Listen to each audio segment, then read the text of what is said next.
కీలకంగా మారింది ఇటు వైష్ణవికి సంబంధించిన పోస్ట్ మార్టం రిపోర్ట్లో షాకింగ్ నిజాలు బయటపడ్డాయి.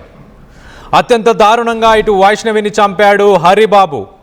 ఇటు వైష్ణవి గొంతు నులిమి ఇటు వైష్ణవిని చంపేసినట్లు ఇటు పోస్ట్ మార్టం రిపోర్ట్లో ఉంది. చనిపోయిందని నిర్ధారించుకోవడానికి ఇటు కత్తితోని కూడా పలుమార్లు కత్తితో కూడా పొడిచినట్టు గుర్తించారు. అలాగే ఇటు వైష్ణవి ముఖం, తల, చేతులు అలాగే ఛాతీ భాగాల పైన దాదాపు 20 సార్లు కత్తిపోట్లో, ఆ శరీరం పైన 20కి పైగా కత్తిపోట్లు పొడిచినట్టు నిర్ధారించారు. ఇటు వైష్ణవి నిద్రలో ఉన్నప్పుడే దాడి జరిగినట్లు రిపోర్ట్లో వచ్చింది. ఇటు వైష్ణవి దాడితో ఇటు కడుపులోనే దారుణంగా వైష్ణవికి సంబంధించిన 4 నెలల ఆ పసికందు కూడా చనిపోయింది. ఇటు పోస్ట్ మార్టం రిపోర్టు పైన ఇటు అధికారిక ప్రకటన చేయలేదు ఇప్పటిదాకా పోలీసులు. ఒక్కసారి తన ప్రాణాలను తీయొద్దు, తన కడుపులో మాత్రం పొడవద్దు అంటూ మొత్తానికైతే ఇటు వైష్ణవి పలుమార్లు హరిబాబుని కూడా ఎన్నోసార్లు వేడుకున్నా కూడా ఏమాత్రం వదిలిపెట్టలేదన్నట్టు తెలుస్తుంది. సో మొత్తం మీద ఈ పోస్ట్ మార్టంలో ఇటు ప్రాథమిక విచారణలో విస్తుపోయే నిజాలు బయటపడ్డాయి. ఇటు వైష్ణవిని నిద్రలో ఉన్నప్పుడే ఒక దిండుతో, ఒక పిల్లోతో మొదటగా తనకు శ్వాస ఆడకుండా చేసే ప్రయత్నం చేసి తనని చనిపోయిన తర్వాత, అంటే చనిపోయిందా లేదా అని తెలుసుకునేలాగా ఇటు పలుమార్లు కత్తితో కూడా దాడి చేసినట్టు తెలుస్తుంది. రాత్రి వేళ ఇటు ఇంట్లోనే అత్త మామ ఇటు ఇంట్లో ఉన్న సమయంలోనే ఇటు హరిబాబు మొత్తానికైతే ఒక దారుణానికి పాల్పడ్డాడు. కొన్ని శబ్దాలు వినిపించినప్పుడు ఇటు తల్లిదండ్రి, ఇటు అత్త మామ ఎవరైతే ఉన్నారో వాళ్ళు కూడా ఏమైంది అని అడగడానికి వచ్చి అడిగిన తర్వాత కూడా ఏం లేదు, మేము కొంత మాట్లాడుకునే ప్రయత్నం చేస్తున్నాము అంటూ చెప్పుకొచ్చే ప్రయత్నం చేశాడు హరిబాబు. ఇటు తల్లిదండ్రులు మోసం చేశాడు, నమ్మించి మోసం చేశాడు. అలాగే ఇటు కట్టుకున్న భార్యని, నువ్వు లేకపోతే నాకు ఈ ప్రాణం వద్దు, నువ్వు లేకపోతే నేను బ్రతికుండను, నువ్వు నా ప్రేమను యాక్సెప్ట్ చేయకపోతే నేను చచ్చిపోతానంటూ చెప్పుకొచ్చిన హరిబాబు మొత్తం మీద ఆమె ప్రాణాలనే తీసేసుకున్నాడు. ఇప్పుడు ప్రస్తుతానికి ఈ పోస్ట్ మార్టం రిపోర్ట్ని అఫీషియల్గా పోలీసులు అయితే ప్రస్తుతానికి అఫీషియల్గా దీన్ని ధృవీకరించలేదు. కానీ విస్తుపోయే విషయాలు బయటకు వెలుగులోకి వచ్చాయి. ఇటు గొంతు నిలిమి దాని తర్వాత తనని చంపేసినట్టు, చనిపోయిందా లేదా అంటూ ఇటు కత్తితో పలుమార్లు తన ముఖం పైన, తన తలపైన, అలాగే చేతులు, అలాగే ఛాతీ ఈ భాగాలపైన కత్తితో దాదాపు 20కి పైగా కత్తిపోట్లతో పొడిచినట్టు నిర్ధారించారు. ఇటు వైష్ణవి పైన దాడితో ఇటు కడుపులో 4 నెలల ఆ పసికందు కూడా చనిపోయింది. పోస్టుమార్టం రిపోర్ట్ పైన ప్రస్తుతానికి పోలీసులు అధికారిక ప్రకటన చేయలేదు. ఇటు వైష్ణవి మృతి గురించి యూట్యూబ్లో తన అన్నలు ఇప్పుడు ప్రస్తుతానికి వీడియోలు పెట్టి మాట్లాడే ప్రయత్నం చేస్తున్నారు. కడుపులో బిడ్డ ఉందని తనను వదిలేయమని వైష్ణవి పలుమార్లు కాళ్ళు పట్టుకొని ఇటు హరిబాబుని అడిగినా కూడా కనికరించలేదంటూ ఇటు ఫ్యామిలీ మెంబర్స్ చెప్పుకొస్తున్నారు. ఎక్కడైనా పొడుచుకో కానీ కడుపులో వద్దంటూ ఇటు వైష్ణవి కన్నీళ్లు పెట్టుకుంది. అలాగే చంపకుండా వదిలేసి వెళ్ళిపో, ఇక్కడి నుంచి పారిపో, నేను మా ఫ్యామిలీతో ఉంటానన్నది వైష్ణవి. అయినా కూడా ఇప్పుడు నిన్ను వదిలేస్తే మీ అన్నలు నన్ను చంపేస్తారు, నిన్ను వదిలేది లేదని దారుణంగా ఇటు వైష్ణవిని హరిబాబు చంపేశాడు. పెళ్ళైన కొన్ని రోజుల నుంచే ఇటు వైష్ణవికి కట్నం వేధింపులు వస్తూనే ఉన్నాయి. ఇటు డబ్బులు లేవని ఫస్ట్ ప్రెగ్నెన్సీని కూడా హరిబాబు తీయించేశాడు అంటూ ఇటు అన్నలు మాట్లాడుతున్నారు. దీనికి సంబంధించి ఒకసారి వాళ్ళ అన్న ఏం మాట్లాడుతున్నాడో ఒకసారి వాళ్ళ అన్న మాటల్లోనే వినే ప్రయత్నం చేద్దాం. అయితే చెల్లెలి కాపురం కొరకే ఆమె సుఖంగా ఉండాలని మీరు చాలా ఆలోచించిన తర్వాత ఈ సంపాదన సరిపోదు అనేటువంటి కోణంలో ఉన్నప్పటికీ 20,000 వచ్చినా పర్వాలేదని అడ్జస్ట్ అయ్యారు. తర్వాత యాక్సెప్ట్ చేసిన తర్వాత చెల్లె మీకు చెప్పిందా, అన్నయ్య ఇది పరిస్థితి ఇట్లా జరుగుతుంది, కొన్ని రోజుల నుంచి గొడవ అవుతున్నది లేదా ఇట్లాంటి ఇబ్బంది ఉన్నది అని చెప్పిందా ఎప్పుడైనా? గొడవల గురించి అయితే ఇప్పుడు చెప్పేది కాదు. గొడవలు కూడా మాకు అంతగానో మేము కనిపించలేదు. అదే వాళ్ళ పరివాళ్ళ అమ్మ వాళ్ళే కొంచెం బ్యాడ్ అంటే వాళ్ళు ఒప్పుకోకపోవడం, రౌడీజం, మాటలు దారుణంగా మాట్లాడడం, A to Z మాట్లాడతారు మొత్తం వాళ్ళు. కాబట్టి ఏదో మెల్లిమెల్లిగా ఒప్పిద్దాం అని చెప్పేసి అనుకున్నాం. పెద్దవాళ్ళు పంచాయతీలు ఏమైనా ఉంటే దాని తర్వాత మెల్లిమెల్లిగా ట్రై చేద్దామని చెప్పేసి అనుకున్నాం. నేను కూడా ఇప్పుడే ప్రెగ్నెన్సీ వద్దామని చెప్పేసి చెప్పిన. ఫస్ట్ మాట్లాడిన తర్వాత ఓకే అయితే ఓకే, లేకపోతే లేని చెప్పి స్టార్టింగ్ లేపిన పెళ్ళైనప్పుడే.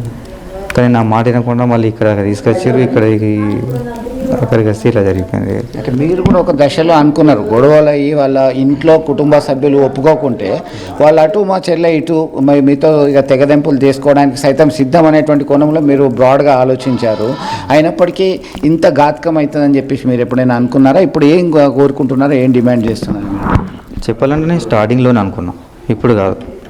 పెళ్ళి కాకముందుకే అతను మందు తాగిండు ఒక అమ్మాయి కోసం, అంత పరిచయం లేని అమ్మాయి కోసం. ప్రేమ అంత ఇష్టం ఏం కరగలేదు, వీళ్ళు ఎప్పుడు కలిసింది లేదు, ఈ మధ్యలో మాట్లాడుకున్నది లేదు. ఇవన్నీ లేకుండా కూడా వాళ్ళు అంటే చెల్లెకి ఇష్టం లేదు, వద్దు ఆ నల్లవాడు నాకెందుకు అని చెప్పేసి. చెప్పాలంటే ఈ చుట్టుపక్కల అంత అంటే అందగతి ఇంకెవరు లేరు, నాకైతే నా చెల్లె కాబట్టి నేను అట్లా చెప్పుకుంటా. వాడిని చూసినప్పుడే ఫస్ట్ రిజెక్ట్ చేసింది. ఓకే. కానీ వాడు మాత్రం విడిచిపెట్టకుండా ఎంటపడి వేధించి మరి ఒప్పించాడు. అది ఎట్లా ఒప్పించిందని చెప్పంటే ఇక గిఫ్ట్లు కావచ్చు, నార్మల్గా మాటలు కావచ్చు, మాయ మాటలు కావచ్చు, ఏం చేసిందో తెలియదు. కానీ ఆఖరికి అయితే ఒప్పుకున్నది. నేను మాట్లాడినా, నాకు పెళ్లి చేస్తా అని చెప్పి అన్నప్పుడు మాట్లాడినా నేను. కాకపోతే వాడు మందు తాగిండు ఇంత చిన్న విషయానికి అని చెప్పానంటే నేను వద్దు అని చెప్పేసి అన్నా, ఫస్టే అన్నా. వాడు రాంగ్ ఇప్పుడే మందు అని చెప్పానంటే తర్వాత నా చెల్లికి అన్యాయం చేయడా, నా చెల్లికి అన్యాయం చేయొచ్చు, వీడు చచ్చిపోవచ్చు, చంపవచ్చు. వీనికి ధైర్యం వచ్చిందని చెప్పంటే ఆ ధైర్యం కూడా ఉంటుంది కదా. అంటే అనుమానం వచ్చింది అప్పటికే, అంటే బలవన్ పెళ్ళి కాకముందే వచ్చింది నాకు. మా వాళ్ళకి చెప్పిన వాళ్ళు వానికి ఇచ్చి పెళ్లి చేయకండి, ఎందుకు దాని గొంతుకు వస్తారు ఉత్తగా, వాడేమంత బాగాలేడు, వానికి ఆస్తి వాసులు ఏమైనా ఉన్నాయని చెప్పంటే అవన్నీ మనకు సంబంధం లేదు, మంచి వాడిని లింకుదాం. ఇంకా చిన్న పిల్లని 17 సంవత్సరాలేనే, 17 సంవత్సరాలే కాబట్టి ఎందుకు ఎగిరితపడుతుందని చెప్పంటే ఇవాళ రేపు ఆడవాళ్ళకి కొంచెం మంచిగా ఉండదు నాన్న అని చెప్పేసి మా అమ్మ అన్నారు. ఇక సరే అయితే మరి ఎందుకు చూద్దాం, మరి ఒకవేళ మంచివాడైతే. వాళ్ళన్నైతే ససేమీరా పెళ్లి గురించి, హరిబాబు గురించి మొదటి నుంచి అనుమానాలను వ్యక్తపరుస్తూ వచ్చాడు. తనకి సంపాదన సరిగా లేదు, 20,000 సంపాదన సరే సరిపెట్టుకుంటారా అనుకుంటే ఇంకో పక్కన చూస్తే ఇటు ఆస్తులు లేవు. మరో పక్కన వైష్ణవిని వెంటాడి వెంబడించి ఎప్పటికప్పుడు నీకోసం నేను చనిపోతా అంటూ ముఖపరిచయం లేని వ్యక్తి, ఇటు సోషల్ మీడియా మాధ్యమంలో పరిచయమైన వ్యక్తి తన కోసం ఎలాంటి రీజన్స్ లేకుండా కూడా చనిపోతా అంటూ గతంలో కూడా తను మందు తాగడం, అంటే చనిపోవడానికి ప్రయత్నం చేయడం, అంటే ప్రాణాలనే తీసేసుకుంటా నేను చనిపోతా వైష్ణవి నువ్వు లేకుంటే అన్న ధోరణితోని వైష్ణవి వెంబడిపడి మొత్తానికైతే వైష్ణవిని ప్రేమలోకి దించి పెళ్లి చేసుకున్నాడు. అప్పుడేమో ప్రాణాలు పోయినా నువ్వు నాకు కావాలి, నా ప్రాణం లేకపోయినా పర్లేదు అంటూ ఒక పురుగుల మందు తాగే ప్రయత్నం చేశాడు. ఇప్పుడు వైష్ణవి ప్రాణాలే తీశాడు. ఎంత దుర్మార్గం! ఒక 10-12 నెలల్లో ఇటు వరకట్నం డబ్బులు కావాలంటూ డిమాండ్ చేశాడు. వాడికి ఎలాంటి అర్హతలు లేవు, వాడికి ఆస్తి కానీ అందం కానీ ఎలాంటి అర్హతలు లేవు. ఇట్లా సోషల్ మీడియాలో పరిచయం చేసుకొని పురుగుల మందు తాగి చనిపోతానంటే నేను ససేమీరా వద్దని చెప్పాను అంటూ ఇటు అన్న చెప్పుకొచ్చే ప్రయత్నం చేస్తున్నాడు. మొత్తం మీద ఇటు పోస్ట్ మార్టం రిపోర్ట్లో విస్తుపోయే విషయాలు, విస్తుపోయే నిజాలు బయటకు వచ్చాయి. దాదాపు 20కి పైగా కత్తిపోట్లు అంటే ఎంత దారుణం! వెంబడించి తనే వెంటపడి చూసుకుంటాను, జీవితాంతం బాగా చూసుకుంటాను అన్న హరిబాబు తన ప్రాణాలను తీయడానికి ఒక్క క్షణం కూడా ఆలోచించలేదు. ఇటు 4 నెలలు పసికందు, 4 నెలలు ఇటు తన గర్భవతిగా ఉంది అని కూడా ఆలోచించలేదు. ఇష్టం లేకపోతే వదిలేసి వెళ్ళిపో, నేను నా ఫ్యామిలీతోనే హ్యాపీగా ఉంటాను అంటూ ఆ వైష్ణవి బతిమిలాడినా కూడా తన ప్రాణాలని మాత్రం విడిచిపెట్టలేదు. ఇంట్లోనే ఇటు అత్త మామ అందరూ ఉన్న సమయంలోనే ఇలాంటి ఒక దారుణానికి హరిబాబు పూనుకున్నాడు, ఇలాంటి ఒక దారుణం చేశాడు. ప్రస్తుతానికి ఇటు జగిత్యాలకు సంబంధించిన గవర్నమెంట్ హాస్పిటల్లోని క్రిటికల్ కేర్ యూనిట్ బ్లాక్లో ప్రస్తుతానికి హరిబాబు అక్కడ చికిత్స పొందుతున్నాడు. 2 రోజుల నుంచి ఇటు వాంతులు విరోచనాలు అవ్వడం ద్వారా ఇటు తన హెల్త్ క్షీణించింది. ప్రస్తుతానికి హాస్పిటల్కి తీసుకొచ్చి ట్రీట్మెంట్ చేస్తున్నట్టు తెలుస్తుంది.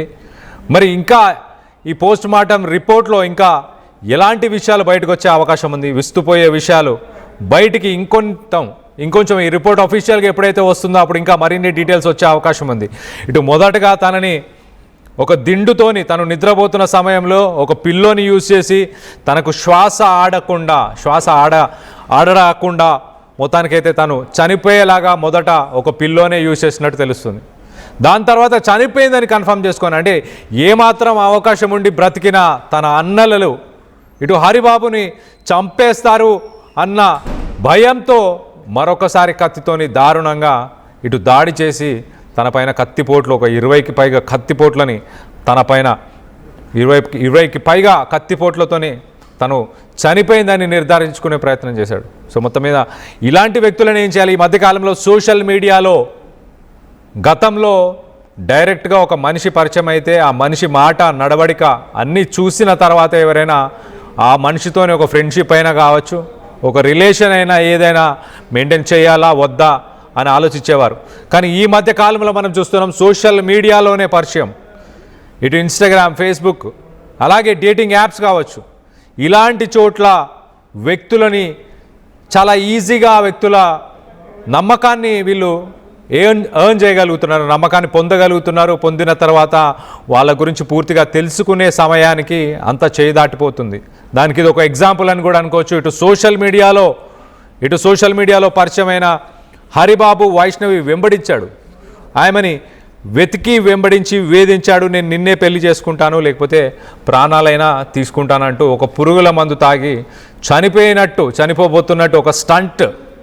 ఇదంతా దేనికోసం? ఇదంతా డబ్బు కోసమేనా? వైష్ణవి దగ్గర బాగా డబ్బు ఉందనా? డబ్బు లాక్కోవాలనా? కట్నం కింద డబ్బులు తీసుకోవాలనా? సోషల్ మీడియాలో పేరు తెచ్చుకోవాలనా?